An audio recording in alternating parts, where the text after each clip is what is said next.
ಕಳಲುಘಟ್ಟ ಗ್ರಾಮ ಪಂಚಾಯತ್ ಉಪಾಧ್ಯಕ್ಷನಿಂದ ಅಧ್ಯಕ್ಷರಿಗೆ ಜಾತಿ ನಿಂದನೆ ಆರೋಪ. ನೆಲಮಂಗಲ ತಾಲೂಕಿನ ಕಳಲುಘಟ್ಟ ಗ್ರಾಮ ಪಂಚಾಯತ್ ಉಪಾಧ್ಯಕ್ಷ ಗಿರೀಶ್ ಕಿರುಕುಳಕ್ಕೆ ಬೇಸತ್ತ ಗ್ರಾಮ ಪಂಚಾಯತ್ ಅಧ್ಯಕ್ಷೆ ಸೌಮ್ಯ ಅಂಜಿನಪ್ಪ ಅನಾರೋಗ್ಯದ ಕಾರಣ ನೀಡಿ ಅಧ್ಯಕ್ಷ ಹುದ್ದೆಗೆ ರಜೆ ಹಾಕುವಂತೆ ಉಪಾಧ್ಯಕ್ಷನ ಕಿರುಕುಳ.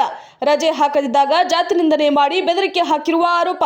ಅಧ್ಯಕ್ಷೆ ಪತಿ ಜೊತೆ ಫೋಟೋ ತೆಗೆದುಕೊಂಡು ರಾಜಿಯಾಗಿರುವುದಾಗಿ ಸಾಮಾಜಿಕ ಜಾಲತಾಣದಲ್ಲಿ ಫೋಟೋ ಹಾಕಿ ಬೆದರಿಕೆ. ಸರ್ ನಮಸ್ಕಾರ. ನಾವು ಕಳಲಘಟ್ಟ ಗ್ರಾಮ ಪಂಚಾಯತಿ ಅಧ್ಯಕ್ಷರಾದ ಸೌಮ್ಯ ಅವರ ಯಜಮಾನ ರಾಜಮೂರ್ತಿ ಅಂತ. ನಮ್ಮ ಮಿಸಸ್ಸು ಕಳಲಘಟ್ಟ ಗ್ರಾಮ ಪಂಚಾಯತಿ ಅಧ್ಯಕ್ಷ ಆದಾಗಿಂದಲೂ ನಾವು ಉಪಾಧ್ಯಕ್ಷ ಆದಂಥ ಗಿರೀಶ್ ಅವರು ಭಾಳ ತೊಂದರೆ ಕೊಟ್ಕೊಂಡೇ ಬರ್ತಾಯಿದ್ರು. ಆದರೂ ನಾವು ಅದಕ್ಕೇನು ತಲೆ ಕೆಡ್ಕೊಂಡಿರಲಿಲ್ಲ. ಬಿಡು ಇವತ್ತು ಸರತಾರೆ, ನಾಳೆ ಸರತಾರೆ, ಇವತ್ತು ಸರತಾರೆ ಅಂದ್ಕೊಂಡು ನಾವು ಹಿಂಗೆ ಸುಮ್ಮನೆ ಜೊತೆಗೆ ಕೆಲಸ ಕಾರ್ಯಗಳು ಮಾಡ್ಕೊಂಡು ಬರ್ತಾಯಿದ್ದು. ಆದ್ರೂ ಬರ್ತಾ ಅವರು ಇಲ್ಲ ನನಗೆ 2 ತಿಂಗಳು ರಜಾ ಹಾಕ್ಸಿರಿ, ನಾನು ಪ್ರಭಾರ ಆಗ್ತೀನಿ. ನಮ್ಮ ಪ್ರಭಾರ ಅಧ್ಯಕ್ಷ ಆದಮೇಲೆ ನನಗೆ ಈಗ ನಮ್ಮ ಪಂಚಾಯತಿಯಲ್ಲಿ ಗಾಂಧಿ ಗ್ರಾಮ ಪುರಸ್ಕಾರ ಆಯ್ಕೆಯಾಗಿದೆ. ಇಡೀ ತಾಲೂಕಲ್ಲಿ ನಮ್ಮ ನಂಬರ್ 1 ಪಂಚಾಯತಿ ಕಳಲಘಟ್ಟ ಗ್ರಾಮ ಪಂಚಾಯತಿ ತಾಲೂಕಲ್ಲಿ ನಂಬರ್ 1 ಪಂಚಾಯತಿ ಆಗಿದೆ. ಆ ಪಂಚಾಯತಿ ನಂಬರ್ 1 ಆಯ್ತಲ್ಲ, SC ಟೈಮಲ್ಲಿ ಬಂದ್ಬಿಡ್ತಲ್ಲ ಗಾಂಧಿ ಗ್ರಾಮ ಪುರಸ್ಕಾರ ಅಂತ. ಏನೇ ಮಾಡಿದ್ರು ನಮ್ಮ ಸಮುದಾಯದವರೇ ತಗೊಬೇಕು ಅದನ್ನು, ಗಾಂಧಿ ಗ್ರಾಮ ಪುರಸ್ಕಾರನ. ಆ ವಿಚಾರವಾಗಿ ಇಟ್ಕೊಂಡು ನಮ್ಮ ಉಪಾಧ್ಯಕ್ಷರು ರಜಾಕು ಅಂತ ಭಾಳ ಒತ್ತಡ ಕೊಡ್ತಿದ್ರು.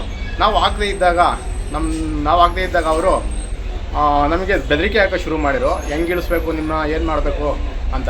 ಅದರಲ್ಲಿ ನಮ್ಮ PDO ಮೇಡಮ್ ಅವರು ಕೇಳಿಸ್ಕೊಂಡು ಅವರು ಆ ಥರ ಎಲ್ಲ ಮಾತಾಡಬಾರ್ದು ಸರ್, ಒಬ್ಬರು SC ಬಗ್ಗೆ ಆ ಥರ ಎಲ್ಲ ಮಾತಾಡಬಾರ್ದು, ಇಲ್ಲ ಅವ್ರಿಗೆ ಸಂವಿಧಾನ ಇದೆ, ಅವರಿಗೆ ಅಂಬೇಡ್ಕರ್ ಕೊಟ್ಟಿರೋವಂಥ ಒಂದು ಇದರಿಂದ ಅವರು ಅಧ್ಯಕ್ಷ ಆಗ್ಯಾರೆ, ನೀವು ಹಂಗೆಲ್ಲ ಕೇಳಬೇಡ್ರಿ ಅನ್ನೋದಕ್ಕೆ ನೀವು ಅವ್ರ ಜೊತೆಗಿದ್ದೀರಾ ಮೇಡಮ್ ಅವರೇ, ಅವ್ರಿಗೆ ಸಪೋರ್ಟ್ ಮಾಡ್ತೀರಾ ಅಂತ ಅವ್ರ ಮೇಲೂ ದಬ್ಬಾಳಿಕೆ ಮಾಡಿ ಪಂಚಾಯತಿಗೆ ಬಂದಾಗ ಫೋಟೋಗಳು ತಗೊಳೋದು, ನಾವೆಲ್ಲನ ಬೇರೆ ಕಡೆ ಕಾರ್ಯಕ್ರಮ ಮಾಡಿದೆಲ್ಲ ಫೋಟೋಗಳು ತಗೊಂಡು ಅದನ್ನು ಇಲ್ಲ ಬಂದದ ಫೋಟೋಗಳನ್ನ ತಗೊಂಡು ಅದು ಸಂಬಂಧವಿಲ್ಲ ಫೋಟೋಗಳು ತಗೊಂಡು ಕಂಪ್ಲೇಂಟ್ ಕೊಟ್ಟಿರ್ತಾರೆ ಎಲ್ಲ ಕಡೆಗೂ.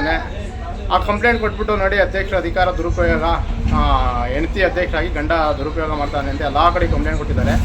3-4 ಕಂಪ್ಲೇಂಟ್ ಕೊಟ್ಟಾಗಲೂ 3-4 ತನಿಖಾ ತಂಡ ಬಂದು ನಮ್ಮನ್ನು ತನಿಖೆ ಮಾಡಿದಾಗ ಆ ತನಿಖೆ ಒಳಗೆ ಎಲ್ಲ ನಮ್ಮ ಕಡೆಗೆ ರಿಪೋರ್ಟ್ ಬಂದಿರ್ತದೆ. ಒಂದು ಆಡಿಯೋ ಕೇಳಿರ್ಬೇಕು ನೀವು. ಆ ತನಿಖಾ ತಂಡ ಬಂದಾಗ ಒಂದು ಆಡಿಯೋ ನಮಗೆ ಗೊತ್ತಿಲ್ಲ ಅಂತದಾಗ ಆ ಆಡಿಯೋದಲ್ಲಿ ಭಾಳ ಅವಾಚ್ಯ ಶಬ್ದಗಳಿಂದ ನಮಗಾಗಲಿ PDO ಮೇಡಮ್ ಅವ್ರಿಗಾಗಿರಲಿ ಅಧ್ಯಕ್ಷರಿಗಾಗಿರಲಿ ಬಾಯಿಗೆ ಬಂದಂಗೆ ಬೈದಿರ್ತಾರೆ, ಜಾತಿ ಹಿಡ್ಕೊಂಡು ಬೈದಿರ್ತದೆ. ಅದಾದಮೇಲೆ ನಾವು ತಿರ್ಗಾ ಇನ್ನೂ ಕಾನೂನಾತ್ಮಕ ಇಷ್ಟೊಂದು ಬಲವಾದ ಇದಿರಬೇಕಾದ್ರೆ ಕಾನೂನು ಹೋರಾಟ ಮಾಡಲು ರೆಡಿ ಇದ್ದೀವಿ. ಗಿರೀಶ್ ಅವರು ಬಂಧಿಸಬೇಕು ಅನ್ನೋದೇ ನಮ್ಮ ಇದು. ಅವ್ರ ಜೊತೆಗಿರೋಂಥ ಲೋಕೇಶ್ ಅವರು ಅಷ್ಟೇ ನಾವು ಜೊತೆಗೆ ಆಗ್ಬಿಟ್ಟಿದ್ದೀವಿ ಅಂತ ಒಂದು ಫೋಟೋ ತಗೊಂಬಿಟ್ಟು ಅದನ್ನೇ ಫೋಟೋನ ನಾವು ಅಧ್ಯಕ್ಷರು ರಾಜ ಆಗ್ಬಿಟ್ಟು ಅಂತ ಎಲ್ಲ ಕಡೆಗೂ ಓಡಾಡ್ತಾವ್ರೆ. ಅದು ಯಾವುದೇ ಕಾರಣಕ್ಕೂ ನಮ್ಮ ಸಮುದಾಯ ಬಿಟ್ಟು ನಾನು ರಾಜ್ಯ ಆಗೋಂಥವಲ್ಲ, ನಮ್ಮ ಮೆಂಬರ್ಗಳು, ನಮ್ಮ ಲೀಡ್ರುಗಳು ಎಲ್ಲ ಯಾರನ್ನೇ ಬಿಟ್ಟು ನಾನು ರಾಜ್ಯ ಆಗೋಂಥವಲ್ಲ, ಕಾನೂನಾತ್ಮಕ ಹೋರಾಟ ಮಾಡಲು ರೆಡಿ ಇದ್ದೀವಿ. ಗಿರೀಶ್ ಅವರು ಬಂಧಿಸಬೇಕು ಅನ್ನೋದೇ ನಮ್ಮ ಇದು. ಅವ್ರ ಜೊತೆಗಿರೋಂಥ ಲೋಕೇಶ್ ಅವರು ಅಷ್ಟೇ. ಅದಕ್ಕೆ ನಮ್ಮ ಸಮುದಾಯದವರೆಲ್ಲ ಸೇರ್ಕೊಂಡು ಈಗ ನಮಗೆ ಭಾಳ ಶಕ್ತಿಯನ್ನು ಕೊಟ್ಟಿದ್ದಾರೆ. ಆಮೇಲೆ ನಮ್ಮ ಲೀಡರ್ಗಳು, ನಮ್ಮ ಮೆಂಬರ್ಗಳು ಎಲ್ಲ ನಮಗೆ ಭಾಳ ಶಕ್ತಿ ಕೊಟ್ಟಿದ್ದಾರೆ. ಅವರೆಲ್ಲ ಜೊತೆಗೆ ಇದ್ದಾರೆ ನಮ್ಮ ಜೊತೆಗೆ. ಕರ್ನಾಟಕದಂತೆ ಆಡಿಯೋ ವೈರಲ್ ಆಗಿದೆ. ಗುಲ್ಬರ್ಗದಿಂದ ನೀವು ಫೋನ್ ಮಾಡ್ತಾವ್ರೆ, ರಾಯಚೂರಿಂದ ಫೋನ್ ಮಾಡ್ತಾವ್ರೆ, ಬಳ್ಳಾರಿಯಿಂದ ಫೋನ್ ಮಾಡ್ತಾವ್ರೆ.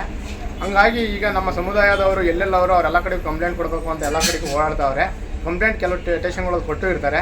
ಹಾಗಾಗಿ ಅದು ದೊಡ್ಡ ಮಟ್ಟಕ್ಕೆ ಹೋಗೋದ್ರಿಂದ ಅವರೆಲ್ಲ ನಮ್ಮ ಜೊತೆಗೆ ಇರೋದ್ರಿಂದ ನಾವು ಇದು ಯಾವುದೇ ಕಾರಣಕ್ಕೂ ಇಲ್ಲಿ ಬಿಡೋಂಥ ಪ್ರಶ್ನೆ ಇಲ್ಲ. ಕಾನೂನಾತ್ಮಕವಾಗಿ ಹೋರಾಟ ನಾವು ನಡೆಸ್ತೀವಿ. ಇವರಿಬ್ಬರನ್ನು ಬಂಧಿಸೋವರೆಗೂ ನಾವು ಯಾವುದೇ ಕಾರಣಕ್ಕೂ ಸುಮ್ಮನಿರಲ್ಲ. ಎಲ್ಲ ಸಮುದಾಯ ಏನು ಹೇಳ್ತೋ ಅದು ಕೇಳ್ಕೊಂಡು ನಾವು ಇದು ಮುಂದುವರಿಸ್ತೀವಿ.